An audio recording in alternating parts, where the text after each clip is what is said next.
Olá, pessoal. Boa tarde a todas as pessoas que estão assistindo aqui essa live.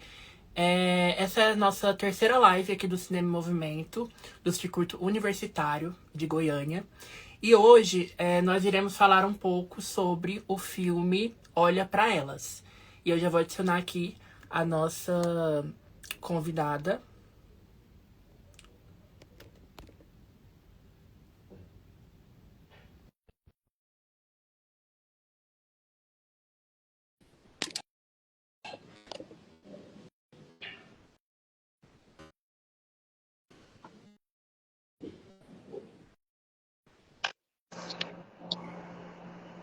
Então, pessoal, hoje nós teremos aqui a presença da nossa intérprete de Libras, Jéssica, que eu já agradeço a presença aqui na nossa live de hoje.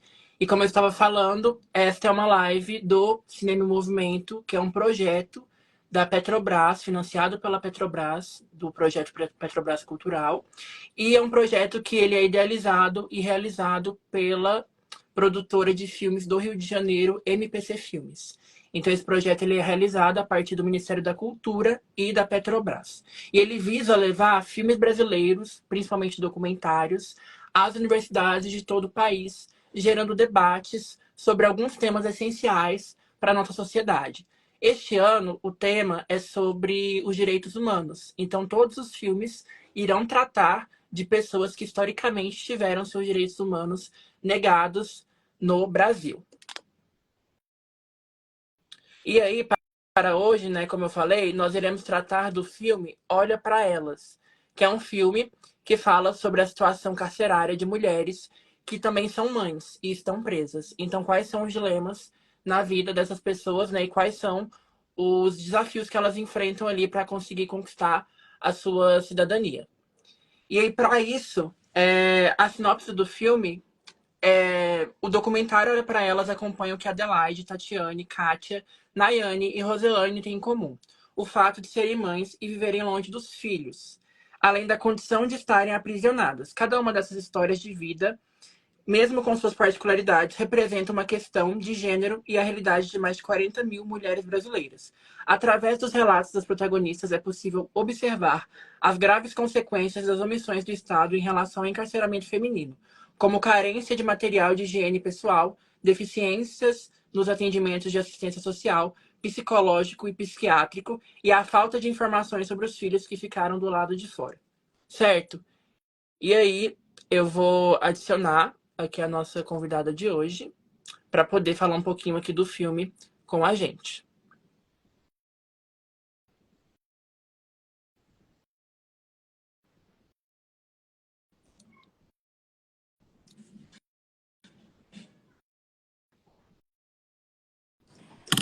Certinho.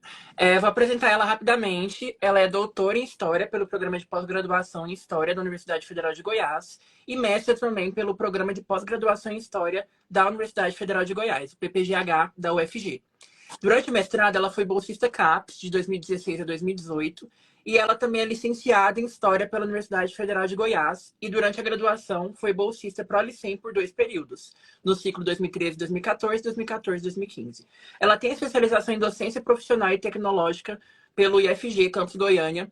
Atualmente é integrante do GPEG UFG, que é o Grupo de Estudos em Gênero, e também é professora de História do Ensino Básico, e já atuou como professora substituta da Faculdade de História da Universidade Federal de Goiás, Campus Goiânia, em 2019.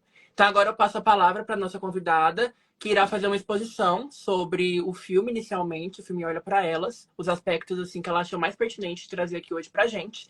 E ao final da exposição dela, eu irei fazer algumas perguntas para a gente seguir com o debate, caso seja necessário, ou também perguntas que vocês que estão assistindo podem deixar aqui nos comentários.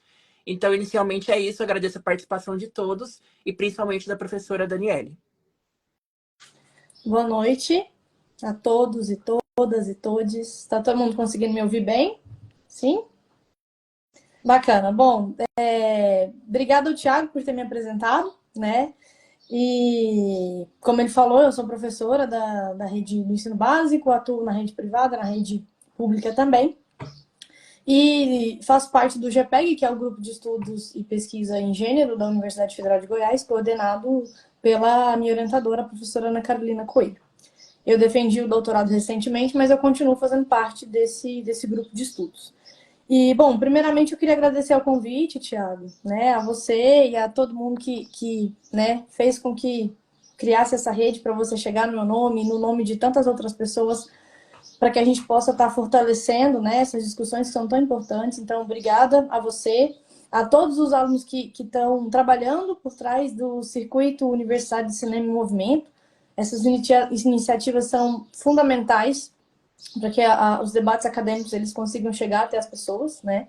E eu acredito que o cinema é uma linguagem incrível, né? Uma linguagem acessível, né? Dentro dos limites, e precisa sim estar chegando a cada vez mais pessoas e com temas tão relevantes quanto esse, né? Mulheres encarceradas, questões de gênero. Muito obrigada mesmo, tá? E parabéns aí pela iniciativa, pela dedicação, que eu sei que vocês ralam para fazer esse negócio acontecer, né? Bom, esse filme, né, esse longa-metragem, eu não conhecia, então foi uma oportunidade incrível de estar podendo assistir. Me impactou bastante, porque é um assunto que a gente que trabalha com gênero, a gente se depara com ele, né, a questão das mulheres, encarceramento, mas sempre de maneira, às vezes, pontual, né, eu não chego a me recordar se em algum momento da minha formação eu cheguei a ler algum texto sobre mulheres encarceradas, e eu acho que não. É uma coisa até para a gente pensar nessas lacunas que existem, né? Dentro do curso de História, Psicologia, Direito, enfim. E, bom, eu fiquei muito chocada, em alguns momentos muito sensibilizada, até emocionada, diria, com o relato dessas mulheres, né? A história de vida delas e várias histórias que são tão particulares e, ao mesmo tempo, tão comuns. Você vê que existe ali um perfil, né? Existe uma coisa que se repete, um perfil que se repete. Eu achei muito importante, muito interessante, porque esse filme que tem uma pegada meio documentário, né? Ele foca nessas mulheres, então elas são as protagonistas, elas são as personagens e as protagonistas, elas falando de si, né? Elas dentro ali do ambiente mesmo, né? Elas são entrevistadas dentro do sistema carcerário, dentro da prisão, dentro da penitenciária, mostra ali um pouquinho a rotina, o dia a dia, como é que é o momento em que elas estão comendo, né? O banho de sol, as revistas, né? As agentes prisionais entrando e revistando as celas. Então, eu achei muito interessante trazer essa realidade mesmo, né? E o ponto de vista dessas mulheres, elas contando a sua história de vida, que é uma história de vida extremamente trágica, né? Eu acho que a palavra é essa. São mulheres extremamente vulneráveis que vivem num contexto em que elas são completamente arrebatadas por uma série de violências desde pequenas, né? Tem uma história de uma das personagens, acho que é a Roselaine, que ela nasceu dentro da penitenciária, dentro de uma penitenciária, né? A mãe dela estava encarcerada quando ela nasceu. E desde então ela chegou a ser criada por outras pessoas, depois se envolveu também no mundo do crime e voltou. E estava ali com seus 24 anos, extremamente jovem, de novo, repetindo. Ela mesma reconhece que existe um ciclo ali que ela está repetindo, que veio da mãe dela, e ela está ali encarcerada de novo e grávida, né? E ela fala com muito carinho dessa criança, mas também com muita preocupação, né? Claro que nenhuma mãe quer que seu filho nasça nessas condições. Então, essas histórias são histórias muito, muito marcantes, né? E eu poderia citar tantos outros casos aqui que me marcaram. Essa dessa moça, a Roselaine, me chamou muita atenção. E ela mostra, por exemplo, a questão do perfil. Ela retrata muito o perfil dessas mulheres encarceradas, que são mulheres, em sua maioria, jovens, de 18 até 29 anos. A Roselaine tem 24. Outras mulheres encarceradas também, né? Tinham essa questão, 28, né? 38. Uma mais velha que foi entrevistada, que foi a Adelaide, que tinha 47 anos. Mas a maioria dessas mulheres são jovens, né? Então, são mulheres em condição de extrema vulnerabilidade, são mulheres periféricas, são mulheres pobres, e em sua maioria são mulheres negras. Eu reparei que ali, no documentário, no filme, as mulheres entrevistadas foram entrevistadas em presídios do Sul, da região centro-sul ali do Brasil. Então, havia muitas mulheres brancas sendo entrevistadas, mulheres encarceradas. Mas se a gente se deslocar para outras regiões do Brasil, a gente vai perceber que a realidade não é essa, né? No norte, no nordeste, a gente vai perceber que existe uma maioria massacrante de mulheres negras, porque esse é o perfil, os dados, né? Eu fui procurar alguns dados. Então, para ver como que era esse perfil, que eu já imaginava, com base nos meus estudos, nas coisas que eu já li, que existe um perfil, mas esse levantamento confirmou. Então, a maioria delas são mulheres negras, mulheres pretas ou pardas, mulheres pobres, mulheres periféricas, e a maioria são mães, como é o caso da Roselane, que já tinha uma criança que estava sendo cuidada fora do sistema prisional e agora estava grávida novamente. Então, é na média ali de 2 a 3 filhos que essas mulheres têm, né? Então, o perfil é esse, são jovens que estão ali sofrendo vários tipos de violência ao longo da vida e que se veem nessa situação no mundo do crime, a maioria delas, mais de 50%, se não me engano, em torno de 56% dessas mulheres encarceradas é por tráfico de drogas, o que levanta uma questão muito importante para ser debatida, porque não é só o encarceramento de mulheres, existe um encarceramento da população negra, pobre e periférica no Brasil. Isso é um dado, é uma coisa, né, é uma coisa alarmante, gritante na nossa cara, por mais que a gente saiba que tem grupos específicos que negam, que ignoram esses dados, mas isso é uma realidade. E se a gente for pesquisar, a gente vai ver que é uma realidade global. A tendência mundial é um aumento nas taxas de encarceramento em todos os países, né? O Brasil, ele tem, ele tá no top 5 de populações encarceradas, mas no recorte de população encarcerada feminina, nós estamos em terceiro lugar. Atualmente, os dados levantados em 2021 mostram que nós somos o terceiro lugar no mundo em que mais se prende mulheres. E nessas condições, como eu falei, mulheres negras, periféricas, pobres e jovens. A gente fica atrás só dos Estados Unidos e da China, né? Então, é uma coisa a se pensar. E em se tratando da questão do motivo pelo qual essas mulheres vão parar na cadeia, é a questão do tráfico de drogas. E aí, em 2006, foi sancionada, foi colocada em vigor uma lei, que é a Lei de Drogas, de 2006. E essa lei, ela não punia mais a pessoa que portava droga para consumo, porque antes havia essa punição no considerado traficante e da pessoa considerada usuária. Essa lei deixou de punir com prisão pessoas consideradas usuárias. Mas essa lei, por outro lado, ela não trouxe um critério bem estabelecido e bem demarcado do que é o usuário. Então, o porte, né, a quantidade de droga que a pessoa pode portar para ser enquadrada na categoria usuária e não ser presa, ela não ficou muito bem estabelecida. Inclusive, isso foi uma discussão muito grande ano passado, né, 2023, com o Supremo, inclusive, tomando frente dessas discussões da questão de se estabelecer uma cota, né, uma quantidade específica de droga para ser determinante ali como uma régua para definir quem é usuário e quem é traficante. Porque hoje em dia fica a cargo do juiz. O juiz é quem determina. A pessoa é presa, né? Outra coisa interessante de se pensar, né? Interessante, preocupante, triste ao mesmo tempo.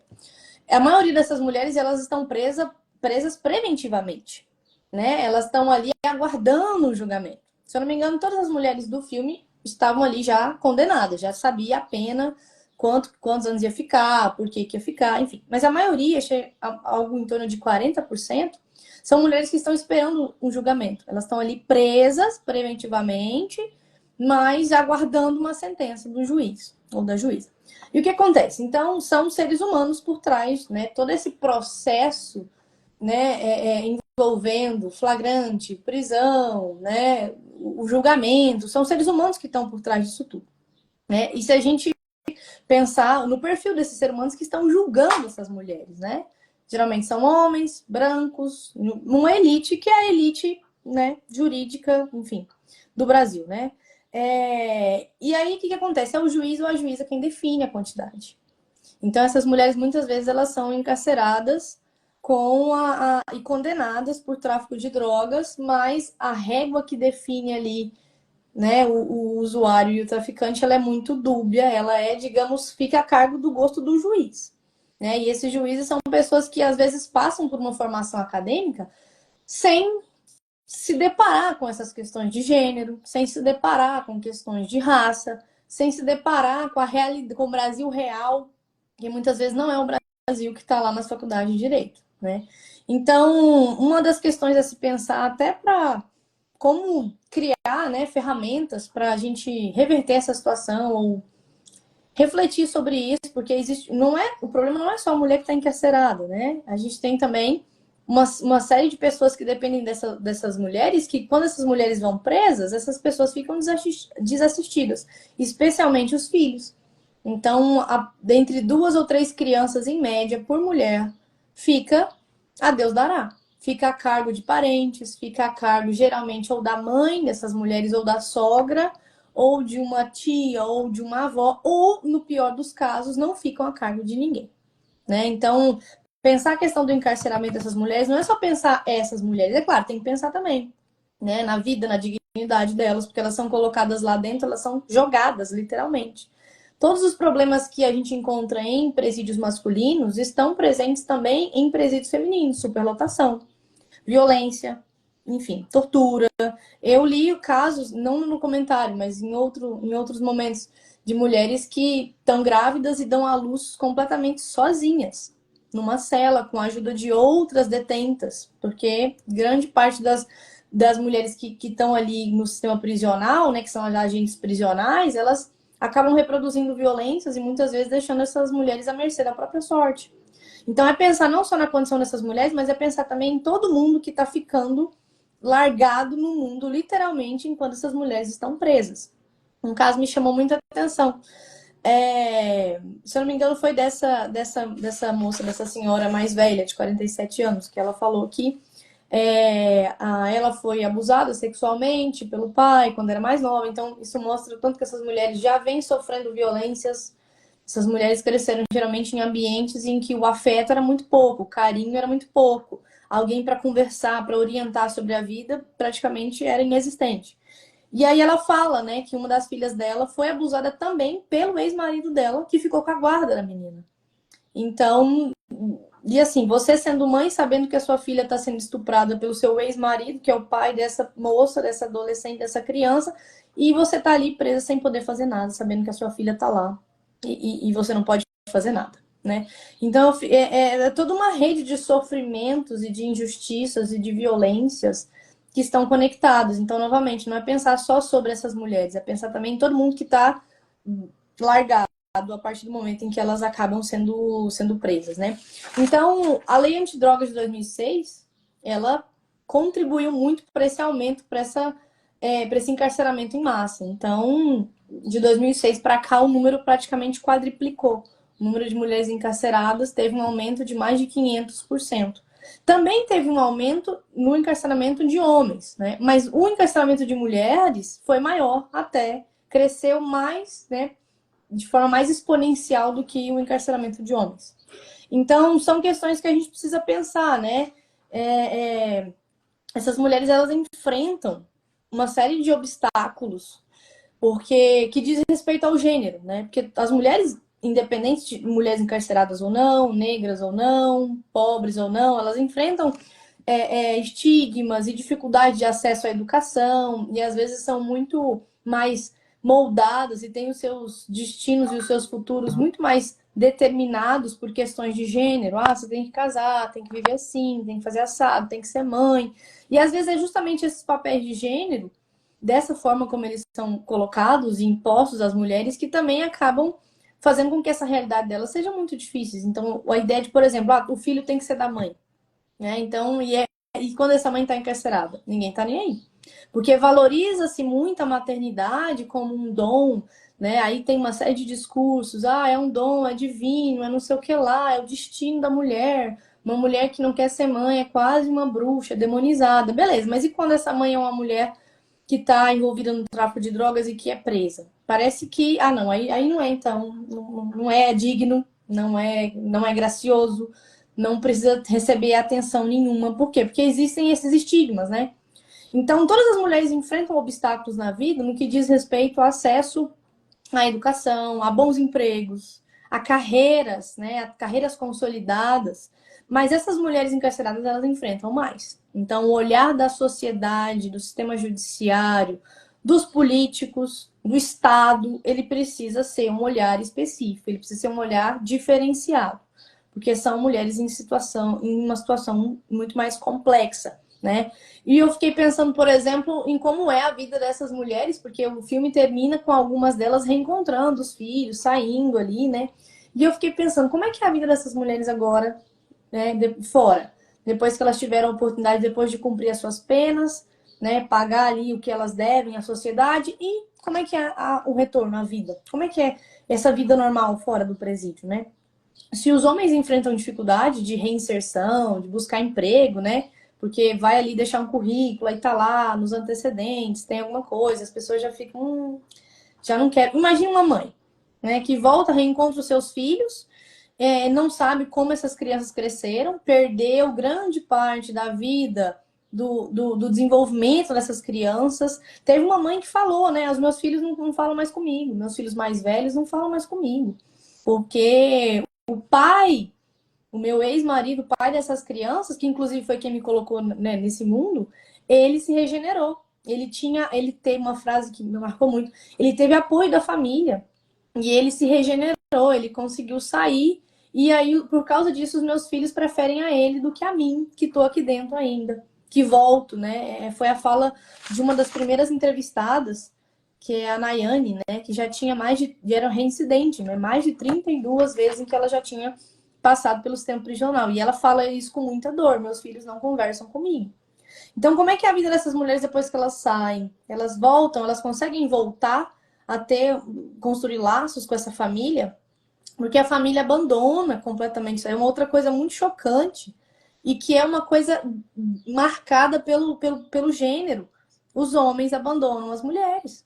Não só em situação de quando as mulheres são encarceradas, mas em outras situações também. Existem pesquisas que mostram, por exemplo, que mulheres em tratamento de câncer, elas são abandonadas pelos maridos muito mais do que os maridos, os homens, quando estão passando por alguma doença séria. Eles não são tão abandonados pelas suas esposas. As esposas costumam ficar ao lado dos seus maridos e aguentar o tranco, enfrentar todas as dificuldades do tratamento até o último momento, até a recuperação ou não. Já os homens não, os homens costumam abandonar em maior número, né? Geralmente a prática é essa, o homem vai embora. E no caso das mulheres encarceradas também, uma delas até relata, né? A mulher é capaz de ir ali, né? Acompanhar o marido que está preso 10, 15 anos. Um homem não aguenta um mês aqui de visita e ele já arruma outra na rua e te troca. Essa foi as palavras dessa moça entrevistada. Ela falou uma frase também que eu anotei aqui, que eu achei muito marcante, né? Ela fala: mulher é sofrida, mulher é desvalorizada, mulher é burra, a gente tem sentimento. Para retratar, então, essa questão da solidão dessas mulheres que estão lá e que são completamente abandonadas pelas famílias, pelos companheiros principalmente. E ou porque esses companheiros, eles também estão presos, né? Porque o outro ponto importante a se destacar é esse. Geralmente as mulheres, elas acabam entrando no mundo do crime por causa do companheiro que as colocou ali, né? E de novo, a gente volta a pensar na questão dos papéis de gênero, né? Ah, porque a esposa tem que estar com seu marido, que uma boa esposa tem que, né? Uma delas até falou: meu marido não me deixava trabalhar fora, porque vivia dizendo que eu ia arrumar outro, eu queria trabalhar fora para arrumar outro homem, por isso ele não deixou eu trabalhar fora, arrumar um emprego, né, de carteira assinada. E ele me colocou para trabalhar no bar que ele tinha. E nesse bar ele usava ali para, né, para vender droga, e ela acabou presa junto. Então, a oportunidade, às vezes, que ela tinha de não reproduzir ali, de não seguir o caminho do marido, ela foi impedida pelo próprio marido. Não, você vai fazer o que eu te mando fazer. Você não é minha esposa, você não é? Então você tem que fazer o que eu te mando fazer. Então, geralmente, são os próprios companheiros que colocam essas mulheres nessas situações e eles não ajudam essas mulheres a saírem, né? São raros os casos. O filme começa com um caso que é um entrevistado, um pai, o Adão, que vai com as suas filhas visitar a esposa que está presa, né? E tá ali na janela, falando: oh, vai dar certo, eu tô com saudade, mas vai dar certo. E aí ele fala, ele dá o relato dele, né? Eu fui preso também, mas eu já saí, e agora minha esposa está presa, e eu tô aqui, eu não vou abandoná-la, né? E aí ele fala até que o pastor, né, ajuda muito ele dentro daquele contexto ali a manter contato com a esposa, escrevendo cartas. Outra coisa importantíssima de se pensar a atuação dessas religiões, geralmente religiões evangélicas, dentro dos presídios, que são muitas vezes a ponte, um socorro, um alívio, um respiro. É claro que isso também tem uma série de outras questões a se pensar, né? Do como mulheres que entram ali e não professam, né, essa religião são completamente excluídas e sofrem outros tipos de violência. Mulheres geralmente que professam, né, religiosidades afros e tudo mais. Mas também tem um outro lado, que é o lado de como a religião ela pode oferecer, a religiosidade ela pode oferecer sim um amparo e uma ajuda para que essas mulheres saiam, para que essas mulheres vejam esperança, porque o que falta muito, eu acho que eu senti muito isso na fala de todas elas, falta de esperança. Falta de muitas falam assim, uma das primeiras, acho que foi a Elaine também, né? Falou, olha, eu precisava de ajuda, assim como meu marido conseguiu ajuda com a família dele, eu precisava de ajuda para não ter outra recaída. Porque ela mesmo fala, eu posso sair daqui, no primeiro problema que tiver, eu vou recorrer ao crack. Que uma grande parte delas são viciadas em crack, né? E ela fala, então, e com uma tristeza muito grande. Você não vê esperança, você não vê propósito, você não vê. Então a religião também acaba oferecendo, mas não é só a religião que tem que oferecer isso. O Estado, a sociedade tem que oferecer isso para essas mulheres. Tem que mostrar para elas que, olha, você vai cumprir, né, com a sua condenação, que muitas vezes não é em regime fechado toda, né? Grande parte delas também, as que já estão condenadas, estão lutando ali dentro para ter a sua pena transformada em semiaberto, para que elas possam ficar mais próximas da família, para que elas possam começar ali a fazer um curso e a se reintegrar socialmente. Então, o Estado precisa se munir, né, de ferramentas e de leis e de estrutura. Um relato de um promotor que me deixou chocada. Ele falou que em algumas prestações de contas de alguns presídios, nas planilhas ali mostrando quanto ele se gastava por ano, por detenta ou por detento, em alguns presídios femininos havia ali o valor ridículo e absurdo de 4 e alguma coisa por ano por detenta. Ou seja, tudo que o Estado forneceu a essas mulheres foi um sabonete ao longo de um ano inteiro. E essas mulheres, então, não têm dignidade nenhuma, porque o Estado não lhes fornece nada. Existem aquelas que têm ali as mães, as filhas, inúmeras, como as mulheres sustentam outras mulheres, né? As mulheres são capazes de promover violências horríveis com outras mulheres, né? Casos, por exemplo, de detentas que falam, não, eu fui estuprada pelo padrasto e minha mãe preferiu o meu padrasto. Falou que era mentira, que eu estava mentindo, e me chutou de casa e ficou com o homem dela e eu tive que, né, viver minha vida. Então, mulheres conseguem ser extremamente violentas com outras mulheres, toda uma questão de, né, competitividade feminina, coisas que são construídas historicamente, mas também no momento em que as coisas ficam difíceis, também são as outras mulheres que amparam, né? Geralmente são as filhas, são as mães, são as avós, são as esposas, são as irmãs, tem detentas também ali, né, que são homoafetivas e tal. Então, é uma coisa a se pensar. Então, o Estado precisa se munir de condições para dar um pouco mais de dignidade para essas mulheres, né? Mas quando a gente pensa no Estado, parece que a gente está falando de uma coisa assim meio abstrata, o Estado. Quem que é esse Estado? São as pessoas, são os políticos, são os juízes, são as pessoas que constroem as políticas públicas, são os ministros, são as pessoas que estão trabalhando dentro dos ministérios da mulher, dos ministérios da cidadania, dos ministérios.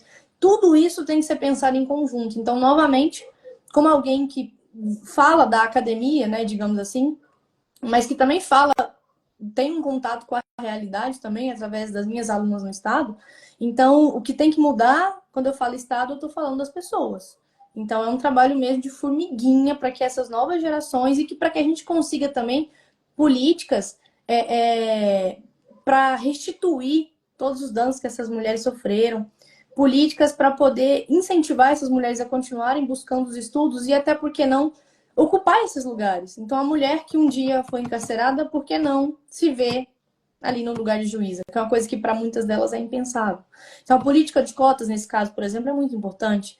Quando nós tivermos mais juízes e juízas que vieram dessas condições, a gente vai ter um judiciário muito mais humano e muito mais sensível, muito mais capaz de lidar com essas questões tão complexas com muito mais humanidade. Então, eu particularmente acredito bastante nisso. Sim, vocês querem que eu fale mais um pouquinho? Você disse que ia abrir para perguntas, né? Então, acho que... É certinho. Se tiver mais algum ponto que você queira explorar a mais, porque aí no final eu vou fazer algumas perguntas, assim. Sim. Tá, eu destaquei coisas aqui, né? Então, de como essas mulheres são invisíveis, né? Por isso, de novo, a importância de ter essa linguagem, que é a linguagem cinematográfica, que consegue acessar tanta gente, ainda mais hoje, né? Com mais acesso à internet, celulares. Então, são mulheres literalmente invisíveis, né? E são mulheres que são vistas sempre sob uma ótica muito moralizante. Mulheres que são vistas como, tá presa e ainda tá grávida, né? Como se a pessoa não pudesse se relacionar sexualmente porque ela tá presa. Então, existe toda uma carga moral que dificulta muito. E essa é a carga moral da sociedade e dos próprios juízes, né? Então, a gente se depara ali com muitas assistentes sociais, com promotoras, com pessoas que também dão entrevista ao longo do filme, com psicólogas, que têm uma noção de como é essa realidade. Mas quem precisa ter a noção de como é essa realidade são os juristas, são as pessoas que fazem as leis, né? São os políticos, porque não adianta a gente que está aqui, né, mais próximo, ficar debatendo e discutindo se essa discussão e essa conscientização não chega ali, né, no nível superior. Porque existe um estigma, existe uma seletividade muito grande em relação à questão das pessoas que cometem crimes. E aí a gente pode pensar até em outros casos, né? É muito comum a gente se deparar com notícias nos jornais de pessoas que são presas por drogas, mas que acabam sendo liberadas ou não são devidamente punidas porque são pessoas brancas, são pessoas de elite, são filhos de delegada. E são inúmeros, a gente consegue listar um monte, né, de filho de delegado, filho de promotor, filho de juiz, que não é punido. Então, né, como é que fica? O pau que bate em Chico não bate em Francisco, a régua ela não é a mesma, se você é branco, se você é negro, se você mora na favela ou no Alphaville. Então, a questão de como isso é uma coisa que está no olhar mesmo das pessoas que aplicam as leis. Porque uma das filhas que foi visitar a mãe ali, meninas muito jovens, 18, 19, 15 anos, visitando as mães, levando, né, os mantimentos, o sabonete, porque o Estado não fornece, absorventes, né? Então, são situações em que mulheres menstruadas, né, e precisam de um absorvente higiênico e não consegue. Tem que usar miolo de pão, né? Porque o Estado não fornece nada. Então é uma desumanização tremenda. Então, as meninas que foram visitar as mães falaram, né? Eu mudei muito a minha visão depois que a minha mãe foi presa, porque antes eu achava que todo mundo que foi preso é porque é bandida, porque é ruim, é porque é mal. E vale lembrar que essas mulheres presas, elas são mulheres envolvidas com tráfico de drogas, que não é um crime necessariamente violento, não é um crime que envolve um assassinato, um homicídio, um latrocínio. Então, elas são presas por estarem vendendo drogas, mas em nenhum momento usaram a força, né? Grande parte delas não recorreram à violência física, nem chegaram a ferir ninguém por isso. Elas estão ali, às vezes, muito tentando buscar uma solução para a pobreza extrema, para a violência e para esse contexto de ausência de vulnerabilidade que elas vivem, né? E é uma coisa que é muito estrutural, porque muita gente pode pensar, mas um serviço digno, honesto, ninguém quer. Isso é o que a gente mais escuta. Ela tinha escolha, mas a gente fala isso do alto dos nossos privilégios, né? Nós aqui temos escolhas, eu, você, e grande parte das pessoas que estão nos assistindo, nós temos escolha. Agora, essas mulheres não, porque essas mulheres, elas vivem nesse contexto e essa é a única realidade que elas conhecem. Tem uma delas que fala, né? Eu comecei a cheirar pó com meu pai, com 13 anos de idade. E depois eu passei pro crack, depois eu comecei a vender. Então, é uma pessoa que nunca pensou na possibilidade de ser uma juíza. Ela não se vê, ela não se imagina, ela não consegue. Para ela é uma coisa impensável, uma loucura.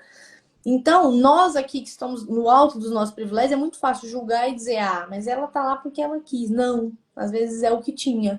Às vezes ela foi... E a gente tá falando de mulheres jovens, gente. Quando a gente é jovem, a gente é assim, a gente não tem uma percepção de mundo, a gente não tem uma opinião formada, a gente tá formando a opinião. Então é muito fácil nós, adultos, com 30, 40 anos, ficarmos fazendo esses julgamentos, e a gente tem que lembrar que a gente está falando de adolescentes, de crianças, de 13, 14, 15 anos, que não entendem do mundo. E a única pessoa que poderia ser uma referência para elas não é exatamente uma referência saudável. Às vezes é o pai que é traficante, é a mãe que é traficante.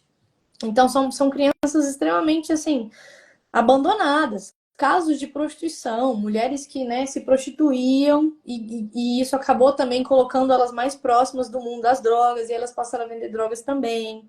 Meninas as mães que deixaram suas filhas, né, a cuidado de terceiros, a cuidado de pessoas, e essas próprias pessoas, às vezes o pai que tem a guarda, às vezes e essas próprias pessoas começaram a aliciar essas mulheres. Então, são meninas, mulheres que estão envoltas nesse ciclo de marginalização, de violência, de vulnerabilidade, porque as mães delas estão presas. Então, as chances delas reproduzirem isso é muito grande. E elas, às vezes, até têm consciência, algumas até têm consciência disso, mas, né, porque hoje conversam com as psicólogas, hoje existe um trabalho muito, muito bem feito, né, nos presídios, mas elas não veem condições de sair. E aí tem um conceito, né, que a gente costuma usar para discutir isso mais academicamente, que é a questão da feminização da pobreza, que é basicamente uma análise que a gente faz de que existe um fosso, né? A pobreza ela atinge com muito mais força os homens do que as mulheres. Porque geralmente as mulheres, por exemplo, é que cuidam dos filhos, né? E eu não estou aqui dizendo que se a mulher tem filho, automaticamente ela vai ser pobre. Não, mas isso seria um estigma também. Mas, ao mesmo tempo, o trabalho de cuidar dos filhos demanda dinheiro, demanda uma atenção, demanda um tempo muito maior, que impede, às vezes, essa mulher de se profissionalizar, que impede essa mulher, às vezes, de buscar uma formação acadêmica. Então, o cuidado com essa questão social que acaba sendo empurrada para as mulheres é uma coisa muito séria que, às vezes, retém muito mais as mulheres nesse ciclo de pobreza do que os homens, né? Então, teve um caso bastante doloroso também, né, no filme, que é o caso de uma mulher que ela estava trabalhando no momento em que o companheiro dela matou o filhinho dela de 1 ano e pouco, né? Então, o companheiro dela, pai do bebê, matou o próprio filho, né? Torturou e matou a criança, e ela foi presa como cúmplice, sendo que ela não estava nem na cena do crime. Então, e aí a própria promotora, analisando esse cargo, desse caso, né, fala, se a gente, se fosse invertido os papéis, se fosse a mãe em casa e o pai trabalhando e a mãe tivesse matado essa criança, o pai jamais seria identificado como um cúmplice. Ele seria visto ali, nossa, como assim, que absurdo, o pai sai para trabalhar, para sustentar a família e a mãe mata a criança. Então a mãe seria o monstro. Até quando a mãe não tá ali na cena do crime, ela é o monstro, ela continua sendo o monstro. Porque aí vem toda a culpa, vem todo, né, o estigma. Por que ela não estava lá? Quem tem que cuidar é a mãe. E às vezes o companheiro não sai para trabalhar. E a mãe vai fazer o quê? Vai deixar o filho morrer de fome? Então são questões muito, muito, muito complicadas, muito complexas. Então, esse filme ele traz várias questões, né? Não só a questão das mulheres encarceradas, mas o papel da religiosidade, né? Para trazer um pouco de alento, de esperança e de conforto para essas mulheres. O problema do tráfico de drogas e a política de drogas que o Brasil tem, que é uma coisa completamente absurda em vários aspectos. Essa guerra às drogas que tem vitimado muitos inocentes, né? E a gente assiste o tempo todo na TV, são crianças todos os dias morrendo de bala perdida, enfim. E essas crianças que não morrem de bala perdida no meio do confronto, mas que são jogadas no mundo ou ficam ali, né, a cuidados de terceiros porque as mães estão presas, né? Então, são todas essas questões que permeiam o filme, e é claro, a gente poderia ficar aqui mais tempo falando sobre isso, né? São questões de gênero, questões de raça, questões de idade, né? Os problemas que envolvem o próprio sistema penitenciário e carcereiro do Brasil, que é uma questão que independe do gênero, mas que, como eu falei, por causa desses recortes, a questão do encarceramento feminino, ela requer cuidados, porque ela tem peculiaridades, ela tem questões que os homens não em situação de encarceramento não enfrentam, e as mulheres enfrentam. É isso. ótima fala da professora, inicialmente. E agora eu vou fazer uma pergunta em relação a algo que você falou no início da sua fala, que é essa não discussão, talvez, dessas questões na formação universitária, dos juízes, né, do pessoal do direito, mas pensando, talvez, estendendo isso para a formação de forma geral, assim, principalmente de professores, educadores.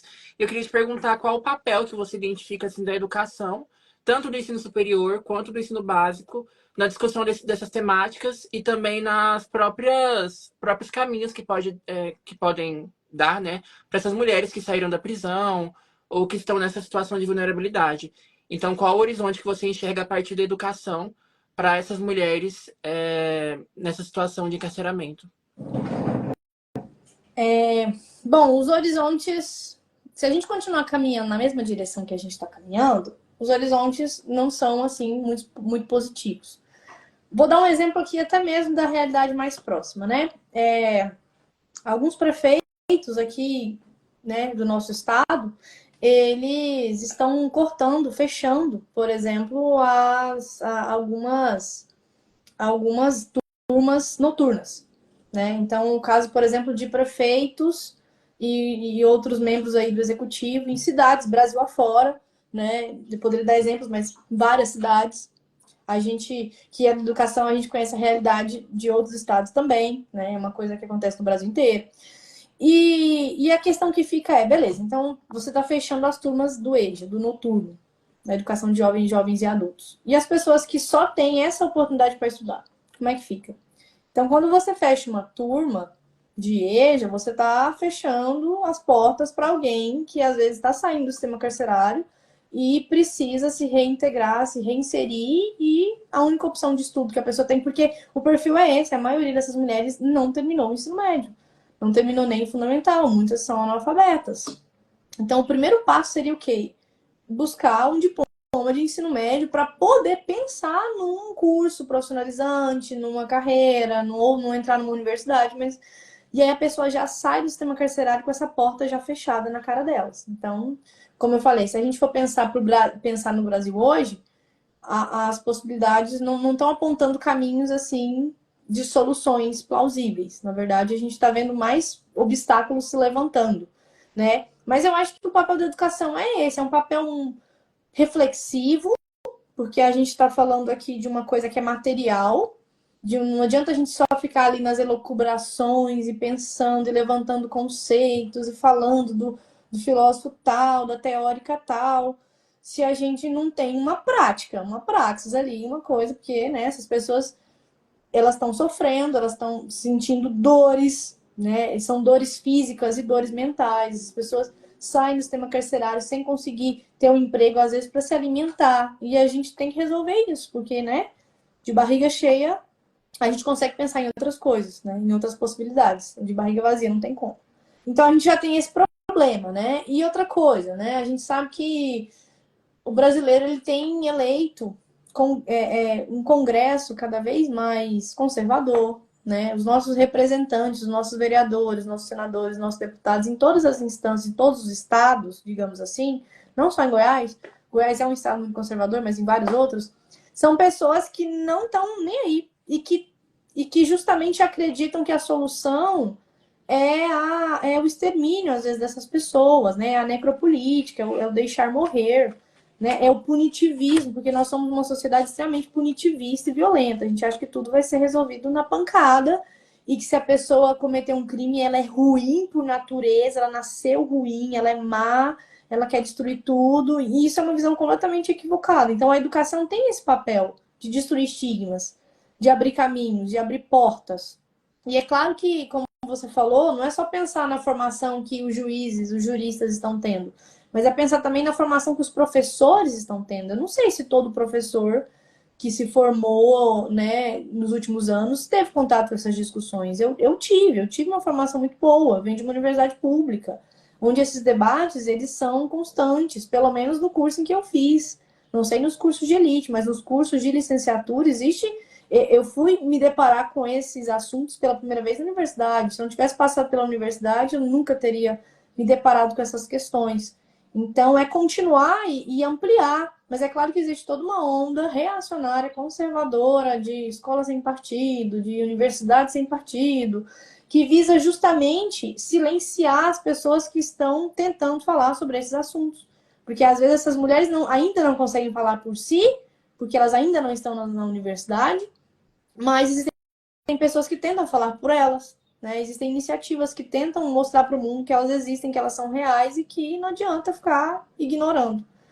Mas eu acho que é isso, né? É garantir e combater, e estar atento ao que tem sido discutido pelos nossos parlamentares, que querendo ou não, quem determina os currículos, quem determina as cotas, quem determina. Não sou eu, não é você. Então a gente precisa pensar nisso, né? Em quem são essas pessoas que estão nos representando e que estão se formando para atuar nesse Estado, né? Como eu falei, que é quase uma entidade que não é, que são pessoas. Quando eu falo Estado, eu estou falando de pessoas, nomes, juízes, as pessoas têm nome, têm rosto, têm história. Assim como as pessoas que elas estão julgando também têm nome, têm rosto, têm história, só que muitas vezes são objetificadas e desumanizadas. Então, eu acredito muito que o papel é esse, apesar de enxergar muita dificuldade, mas também, por outro lado, se a gente olhar para trás, a gente vai ver que melhorou muito, né, em alguns aspectos. Então, a gente está caminhando. É claro que às vezes nem sempre a gente caminha no sentido que precisa, mas a gente está avançando nos debates, nas políticas públicas, nas cotas, né? Mas é preciso fazer mais, né? Porque enquanto a gente está aqui discutindo, essas mulheres estão lá, à míngua. Então, eu acredito que realmente é preciso ser feito mais.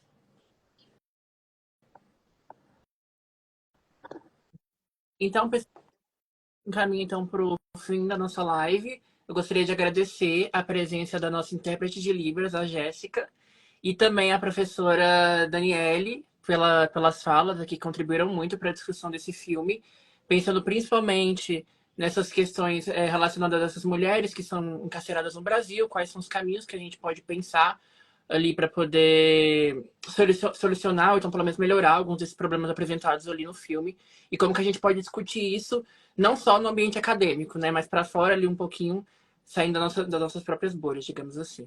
Então é isso, eu passo a palavra final agora para a professora Daniele.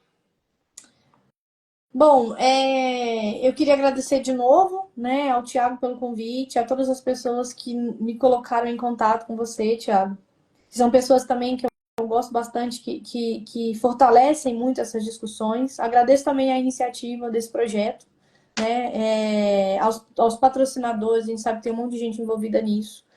Eu sei que vocês não ganham, né, para participar, ou se ganham é um valor às vezes muito simbólico, mas eu acho muito importante. Quando eu estava na faculdade, teve também, né, teve o Cinema pela Verdade, que eu pude acompanhar um pouquinho, então foi outra coisa importantíssima para discutir outro tema importantíssimo, que é a questão da ditadura e como não houve punição, né, no Brasil, não houve a punição adequada.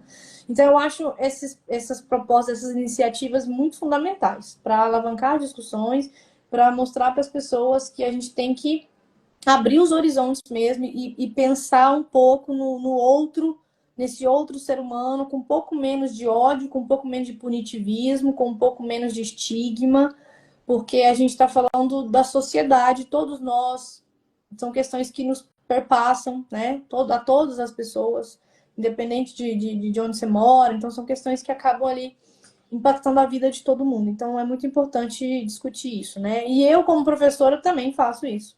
Como professora, eu costumo criar brechas, ainda que muito pequenas, e rompendo ali, fazendo algumas fissuras, para chamar a atenção dos meus alunos. Eu também acredito que o papel da educação é esse, né? É fazer brechas nesses estigmas, nessas violências, nessa maneira como a gente interpreta o mundo, que é uma maneira, às vezes, desprovida de sensibilidade, né, de tato com o outro. Então, eu costumo trazer essas discussões para a sala de aula. É claro que com muito cuidado.